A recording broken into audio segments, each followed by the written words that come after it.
হযরত মুসা আলাইহিস সালাম বলছিলেন যে আল্লাহ তুমি নাকি ঘুমাও না। মুসা আলাইহিস সালাম তো খুব আদরের নবী, আল্লাহ পাকের খুব আদরের নবী, দারুণ আদর। আল্লাহ পাক বলছেন মুসা আমি তোমারে আমার জন্য বানাইছি। সুবহানাল্লাহ। কোরআন শরীফে আছে আল্লাহ পাক বলছেন মুসা আমি তোমারে আমার জন্য বানাইছি। তোমাকে যখন তোমার মা দরিয়ায় ভাসায় দিয়েছিল আমি তোমার বাক্সর দিকে তাকাইছিলাম। সুবহানাল্লাহ। আল্লাহ যদি বলেন আমি তাকাইছিলাম, সুবহানাল্লাহ। তোমারে আমার জন্য বানাইছি। সুতরাং হযরত মুসা আলাইহিস সালাম তিনি বলছেন আল্লাহ পাককে খুব আদরের নবী তো, আল্লাহ তুমি নাকি ঘুমাও না।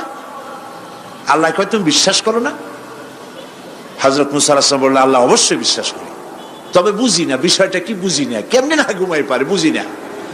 আল্লাহ আচ্ছা ঠিক আছে, তুমি যখন বিশ্বাস করছো তখন আর অসুবিধা নেই, বিশ্বাস না করলে মুসিবত ছিল। পয়গম্বর মানুষ তাকে তো বলতেই হবে বিশ্বাস করি, তবে বুঝি না। আল্লাহ কয় ঠিক আছে বিশ্বাস যখন করো আমি বুঝাই দেবো। নিয়ে আসো এক গ্লাস পানি নিয়ে আসলেন। দাঁড়ায় থাকো। মুসা আলাইহিস সালামকে আল্লাহ বললেন পানি নিয়ে দাঁড়ায় থাকো, আর ঘুমের আল্লাহ করলেন মুসারে ধর। মুসা আলাইহিস সালামের ঘুম এসে গেল। ঘুমের আমেজে হাতটা শিথিল হয়ে গ্লাসটা পড়ে ভেঙে চুরমার হয়ে গেল।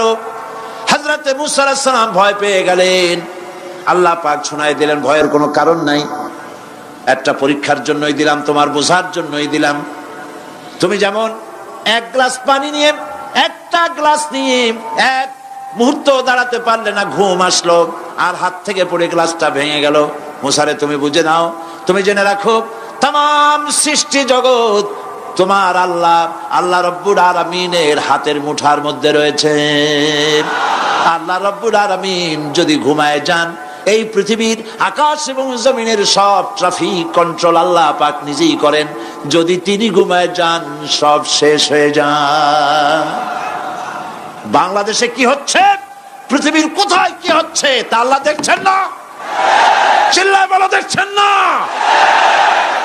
সে আল্লাহ রাব্বুল আলামিন তিনি পরিষ্কার করে বলছেন যারা নাকি মুমিন বান্দা তারা অহংকারী হয় না, ক্ষমতায় থাকুক ক্ষমতায় না থাকুক কোন অবস্থাতেই অহংকারী হতে পারে না।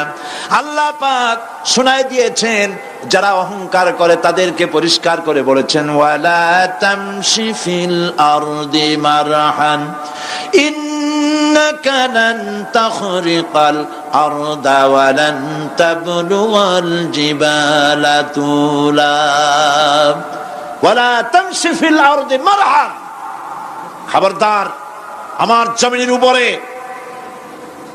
অহংকারের পথে বড় হেঁটো না। দেখছেন না কত আছে অহংকার করে হাঁটে, জমিনের উপরে জুতা পায়ে দিয়ে মচ মচ করে হাঁটতে থাকে। ওয়ালা তামশি ফিল আরদি মারহা ইন্নাকা লান তাখরিকাল আরদা। তুমি কি তোমার পদাঘাত দিয়ে আমার জমিনটারে ভাটায় দিতে পারবা? বলেন পারবে? যদি শক্তি থাকে দাও লাথি, তোমার ঠ্যাং ভাঙবে, মাটির কিচ্ছু। ওয়ালান তাখরিকাল আরদা মা, তুমি আমার এই জমিনটাকে ধসাই দিতে পারবে না। আর ওয়ালান তাবলুগাল জিবালা তুলা, আর পাহাড়ের উচ্চতা লাফ দিয়ে তুমি ছাড়াই যেতে পারবে না। আমার জমিনও ফাটাইতে পারবে না লাথি দিয়া, লাফ দিয়া পাহাড়ের উচ্চতাও ছাড়াইতে পারবে না। তো এত লাফাও কেন? মুমিন কম লাফাও, শক্তি কম দেখাও। আল্লাহ রাব্বুল আলামিন আবার বলেন ওয়াইবাদুর রাহমানিল্লাযীনা ইয়ামশুনা আলাল আরদি হাওনা। আল্লাহর বান্দা যারা, সত্যিকারের বান্দা যারা, তারা দুনিয়ার বুকে বিনয়ের সাথে হাঁটে, মাথা নিচু করে বিনয়ের সাথে হাঁটে। সুবহানাল্লাহ বিহামদিহি। তো এই আল্লাহর প্রতি ঈমানের সবথেকে বড় লাভ হচ্ছে আত্মমর্যাদা সম্পন্ন বানায়। ঈমান তাকে বিনয় এবং বিনম্র বানায়, অহংকারী বানায় না। আর অহংকার করে তুমি যাবা কই? কদ্দুর ক্ষমতা তোমার? আল্লাহ কোরআন শরীফের বহু আয়াত দিয়ে এই কথাগুলি বলেছেন। আর এটা গেল 2। 3 নম্বরে আল্লাহর উপর ঈমান আনার, আমি কি বলতেছি বলেন তো দেখি। ফায়দা। আল্লাহর উপরে ঈমান আনার 3 নম্বরের ফায়দা হলো মুমিন ব্যক্তির মধ্যে বীরত্ব এবং নির্ভীক ভাব তার মধ্যে এসে যায়। সে নিজে মুজাহিদ, সে বীর, সে কাপুরুষ নয়। সুবহানাল্লাহ।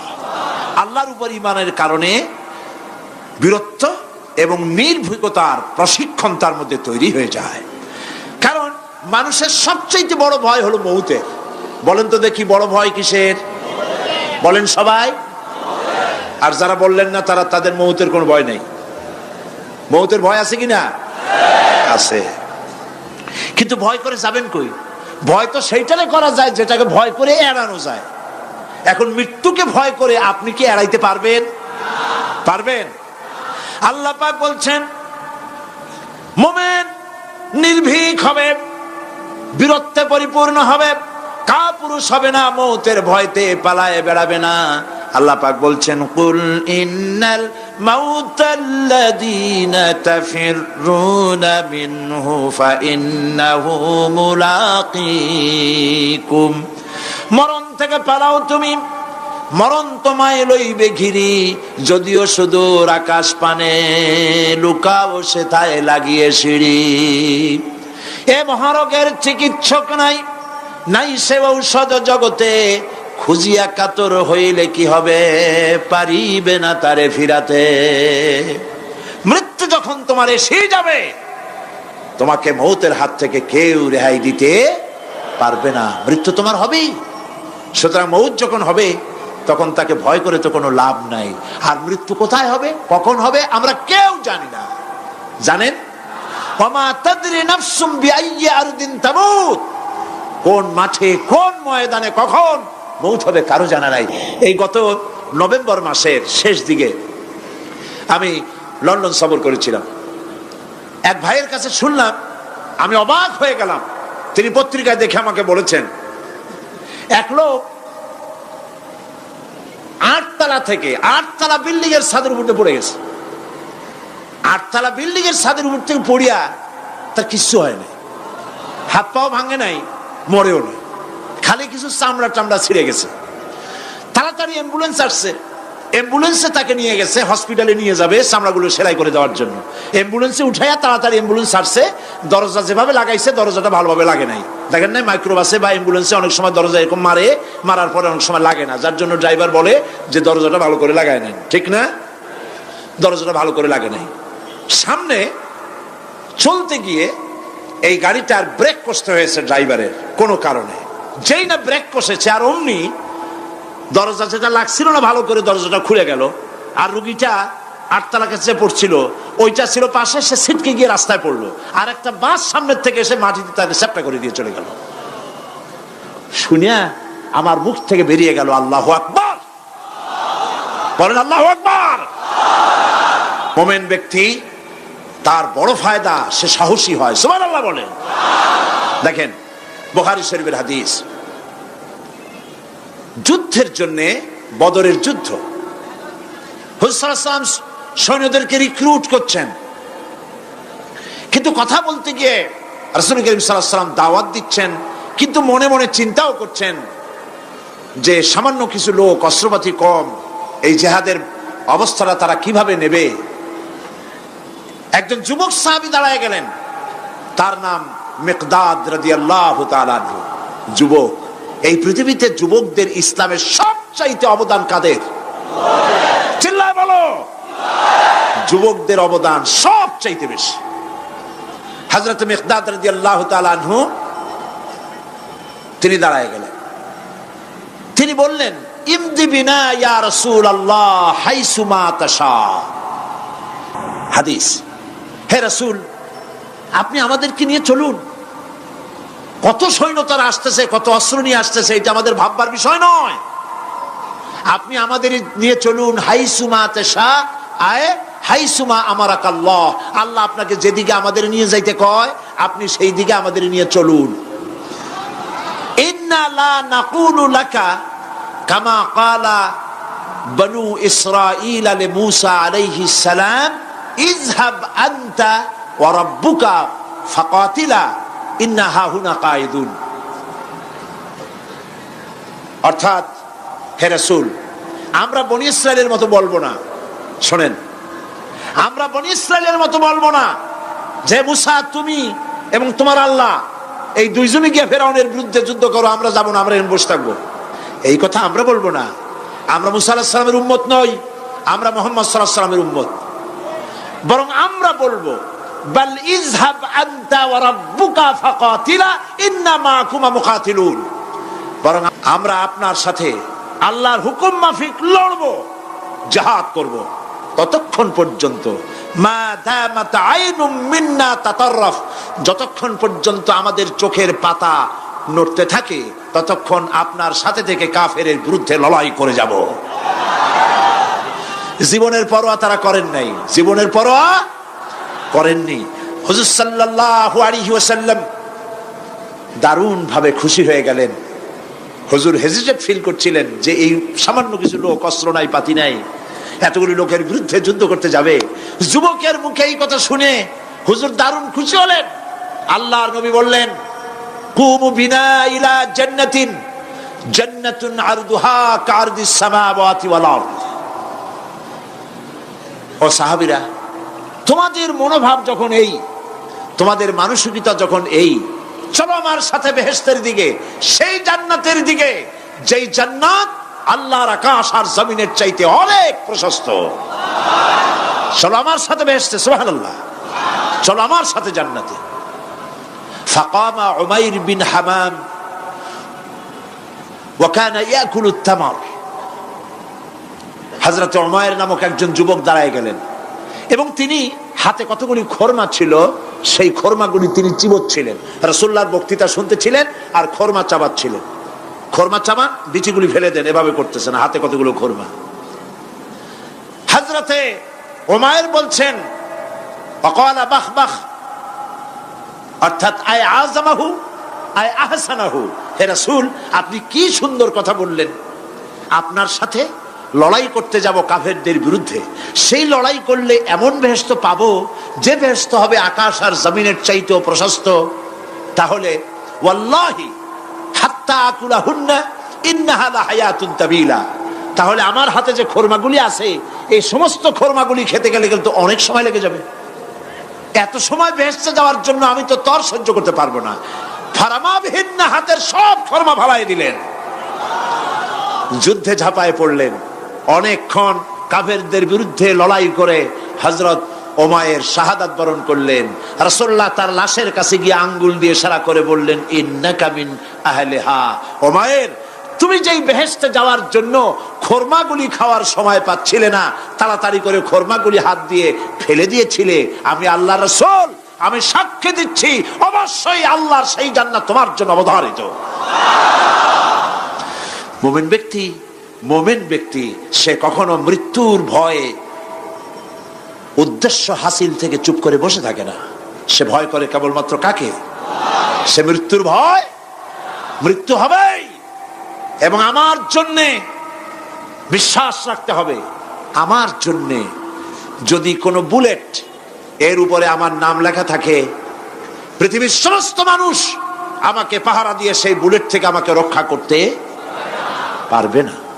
আর যদি কোনো বুলেটে আমার নাম লেখা না থাকে, সারা পৃথিবীর সমস্ত মানুষ বৃষ্টির মতো গুলি বর্ষণ করলেও একটি গুলিও আমাকে বিদ্ধ করতে পারবে না। এটার নাম হলো ঈমান। এটার নাম কি? এই ঈমান পেলাম কোথায়? কোথায় পেলাম? কোরআন শরীফে। কোথায় পেয়েছি?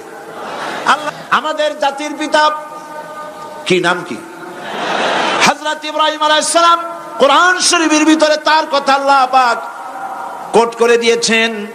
আমাদের জাতির পিতা হযরত ইব্রাহিম আলাইহিস সালাম বলেছেন, আল্লাযী খালাকানি ফাহুয়া ইয়াহদিন। আল্লাহ তিনি আমাকে সৃষ্টি করেছেন, তিনি আমাকে রাস্তা দেখান।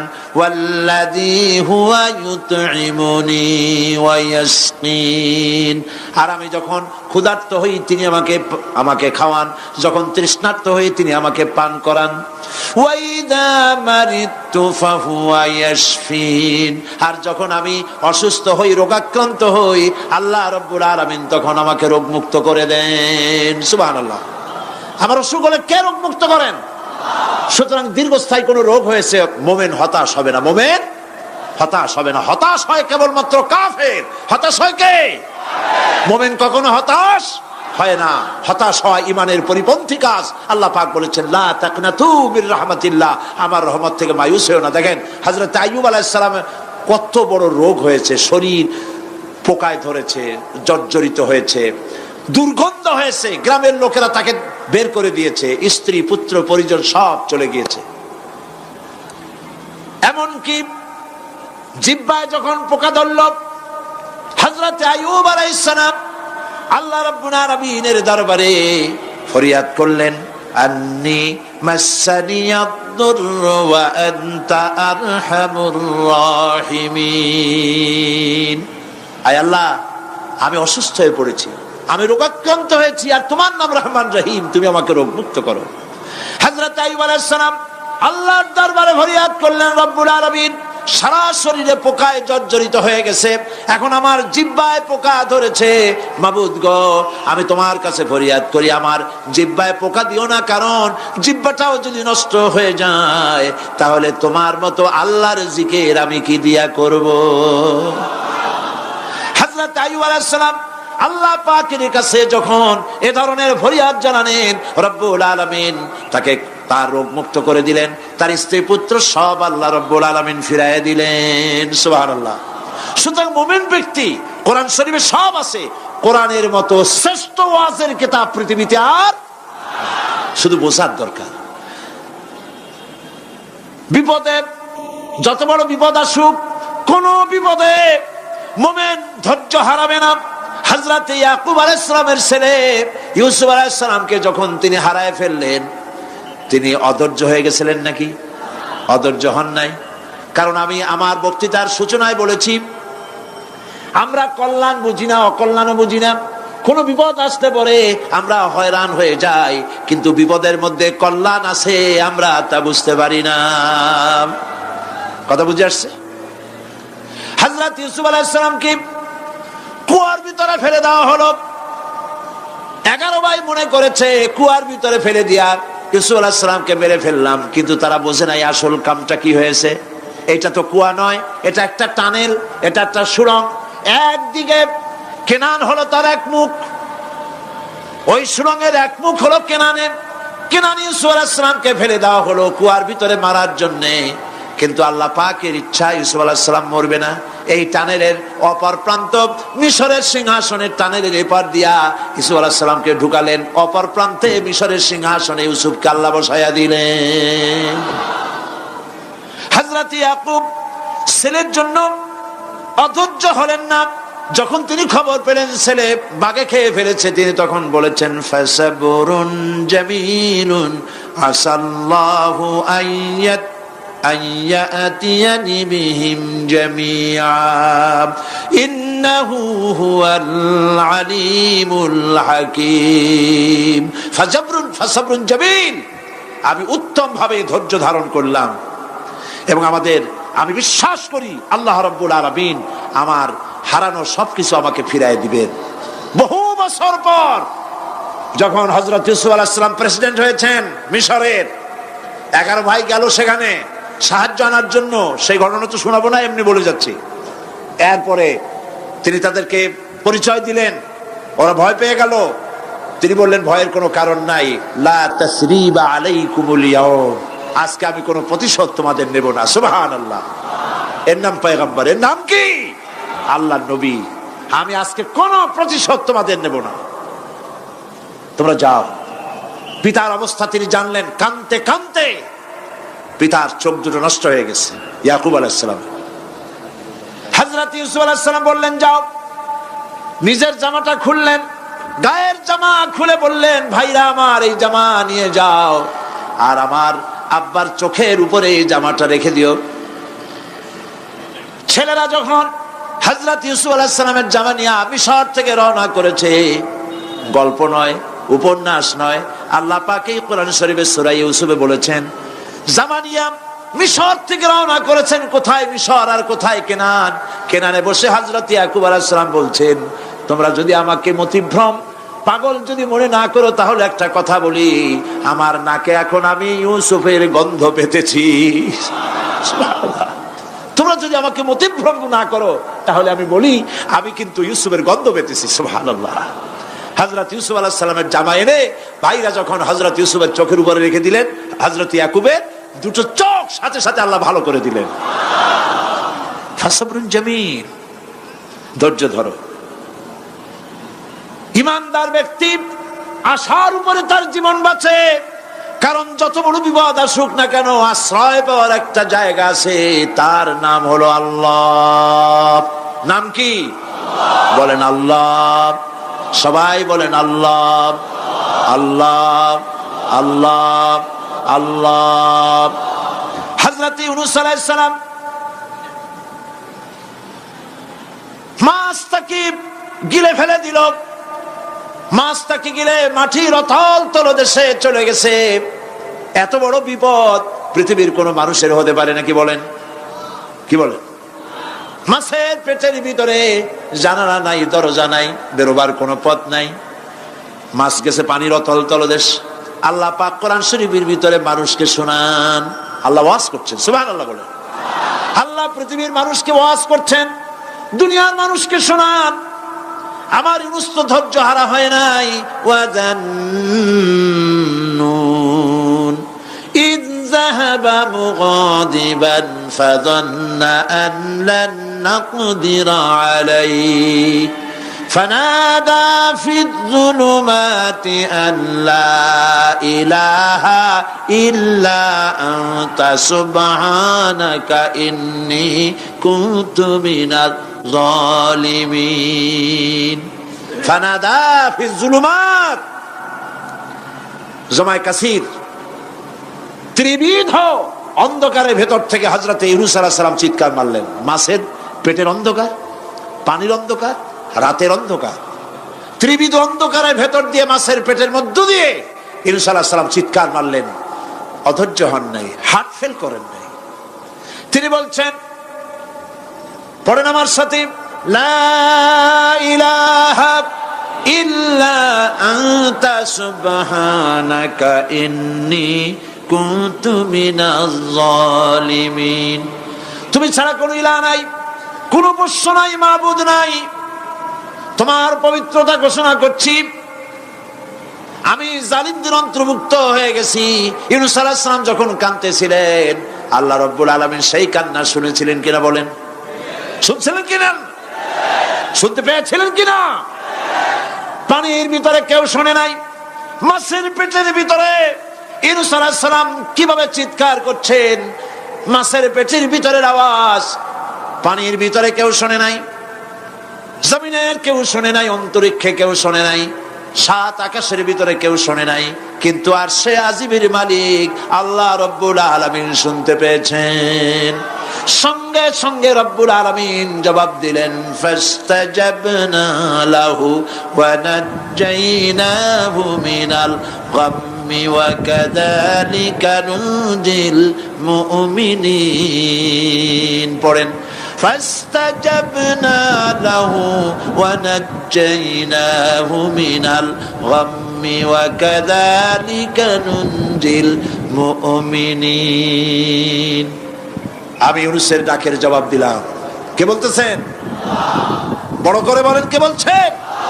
আল্লাহ। সুবহানাল্লাহ। আপনারা কি ভয় পাইছেন? ভয় পেয়েছে মুসলমান? আল্লাহ রাব্বুল আলামিন বলেন, আমি আমার ইউনূসের ডাকের জবাব দিলাম। শুধু জবাব দেই নাই, আমি ইউনূসকে তার মাছের পেটের ভিতর থেকে বাঁচাই দিলাম। মাছের পেটের মধ্যে বেদনা শুরু হয়ে গেল, এমন বেদনা হয়েছে মাছ এখন বমি না করে পারে না। কথা বুঝতে পেরেছেন? মাছ এখন বমি না করে পারে না। পানির উপরে মাছ ভেসে উঠল। আল্লাহ কোরআন শরীফের ভিতরে বলছেন, মাছ সাতরায়া কিনারায় চলে গেল, ইউনূস আলাইহিস সালামকে বমি করে ফেলে দিল। ইউনূস আলাইহিস সালাম বেঁচে গেলেন। আল্লাহ পাক বলেন, শুধু ইউনূসকে বাঁচাইলাম না, বরং আমি সকলের জন্য আশার বাণী শোনাই। শোনো মুমিনেরা, ওয়া কাযালিকা নুনজিল মুমিনিন।